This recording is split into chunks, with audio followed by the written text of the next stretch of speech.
thank you so much for joining me today to talk about The Bride of Frankenstein Lives, Halloween Horror Nights 2021. There was such disappointment for last year, COVID shutting down Halloween Horror Nights, and you've been going 15 years with this and then just stopped cold. I mean, how disappointing was that for you? Yeah, I mean, it was extremely disappointing for us, the designers of Halloween Horror Nights, but I think even more so for our fans, because you just felt this despair out there. It wasn't just that Halloween Horror Nights was canceled; it was like all of Halloween was canceled, and even for myself, with my kids, I started out like, okay, well, we're not going to have Horror Nights. Well, I guess this is the year I get to, go trick-or-treating with my kids and really do it all up because I'm always at the event. And then of course, like as the restrictions piled up, it was, oh, you can't go trick-or-treating. And I was like, well, maybe they could have one friend over and we'll do a big Halloween party. And then that got canceled. So the joke I was having last year was, I kind of went crazy and I think I started decorating our house here in like, August still. And I did this huge, kind of Halloween party for 2 people. I said, normally I'm doing this for hundreds and hundreds and hundreds of thousands of people. And this year my audience is slightly reduced down to 2, my 2 daughters. Well, if Walmart and Target can start putting out Halloween decorations in August, you can start your party, early in August too. Yeah, that's kind of what I used to do when I was a kid. I started doing this in my parents' garage when I was 10 years old. And usually when like August rolled around, I'd go to my father and go, okay, you can't park the car in the garage anymore because I'm going to build a, Pit and the Pendulum scene in there. And then, and I just take over the entire house. Well, we have 7 mazes this year, 3 all new ones, Haunting of Hill House, Texas Chainsaw Massacre, and of course, The Bride of Frankenstein Lives, 3 scare zones, The Return of Terror Tram now through October 31st. The Midsummer Scream, I watched that entire presentation online here from home. What a brilliant presentation you did for The Bride of Frankenstein Lives. What a labor of love that must be for you and your creative team. Yeah, it truly is a labor of love. I would not be doing what I do today if it wasn't for seeing the movie Frankenstein when I was 4 years old. I mean, that was like the moment that everything in my life changed. And I became obsessed with the Universal monsters from a very, very early age. And, it was interesting because my reaction to the movie, even at that young age, and I think it's true of fans today, even as new fans are coming along and experiencing these movies, is I just sympathized with the monsters. I kind of saw that they weren't really the villains of the movie. It was really the people that were the villains. It was the guys with pitchforks and torches hunting them down. But for Bride in particular, when we started talking about it with our sister park in Orlando, what I particularly loved about this idea was if you really take the Bride of Frankenstein and you take all the screen time that the bride character has in the movie, it's around 3 minutes that she's actually in the movie, even though the movie bears her name.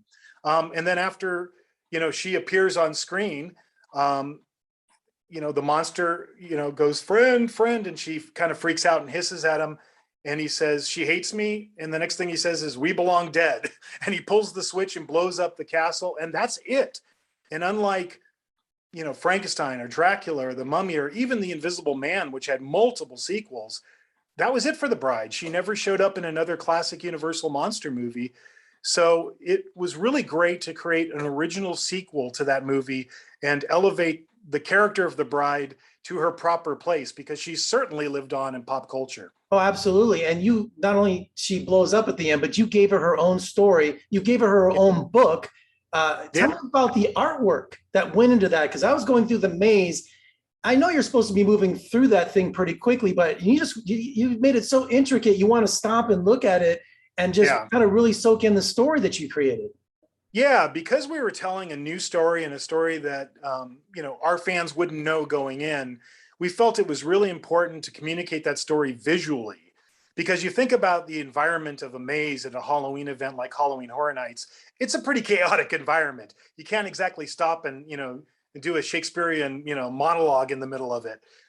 So we really needed to communicate it visually. So we kind of landed early on the idea that the facade of this maze should be the book itself, like this grand Victorian novel that's open to its cover page. And then we knew that the artwork was going to help us tell that story. So we have a very talented artist who works with us. His name is Lucas Colshaw. and myself and my art director, Chris Williams, sketched out the idea of what each of these chapters or these panels in this story would be.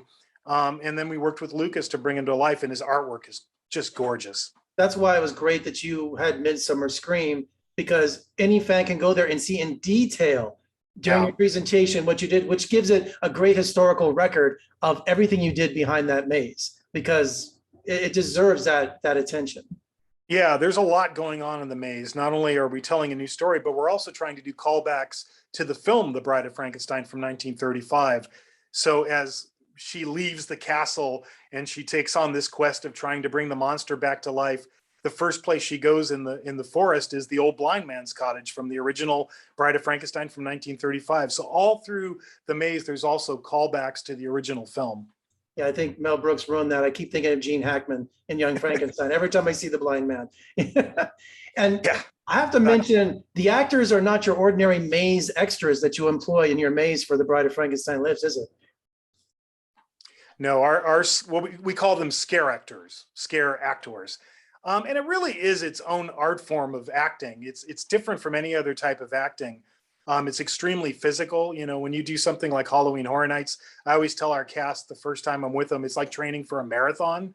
You almost have to approach it like an athlete, because whatever I'm going to direct them to do, they're going to do it probably about 100,000 times throughout the course of the run. So everything that we're doing with them has to be very short and very repeatable. So I always tell them, you know, this is going to feel repetitive, but you have to understand the way a guest experiences it. You walk into a scene, it's not a ride where everything is, you know, you're not on a ride vehicle where everything's programmed to happen around you perfectly. It's live theater. So that's why everything has to be created like that, so that as guests are walking through it at their own pace, they're picking up all of the scenes and they're catching all of those actions. Yeah, because you created something that demands a repeat visiting, because there's too much going on. You know, there's so much to look at, plus the distraction and the music and the people pushing you, you know. So there was so much, and you're right, living art. I mean, it was unlike any maze I've ever been in. I was just totally impressed with it. And also, Slash returns to compose the original music for the maze and the Scare Zone. Was that easy to get him back? Was it his idea, or? Oh yeah, it's extremely easy, because I mean, I should preface this with, I met Slash in 2013. I was doing a maze at the time with Black Sabbath for their big reunion with Ozzy Osbourne. And he just happened to come to the park that night. He'd never been before, and he's a huge Black Sabbath fan. So I got a call that he wanted to meet me, and I took him through Black Sabbath. And as soon as I came out the other side, he just turned to me with all this enthusiasm and said, "I want to do this. You know, how can we work together?" And I said, "Let me think about it." And in 2014, we did our first maze together, which was an original maze called Clowns 3D. And he composed an original score for that. And then in 2018, when I first tackled the Universal Monsters, he did a score for that maze as well. And then in 2019, he did the score for our Frankenstein Meets the Wolfman maze. Yep. He's always my first call. As soon as I know we're going to do a maze with the Universal Monsters, he's the first person I call. And the answer is always yes. And what's crazy about it is, you know, he's on the road with Guns N' Roses. You know, they're in the middle of this massive tour. In Vegas. He was playing here. Yeah. Yeah. I mean, he called me shortly before we opened Halloween this year, and he was like, and I had just resigned myself to the fact there's no way he's going to make opening night, because I think he was playing in Indianapolis the night before, and Atlantic City, not the night of the event, but the night after.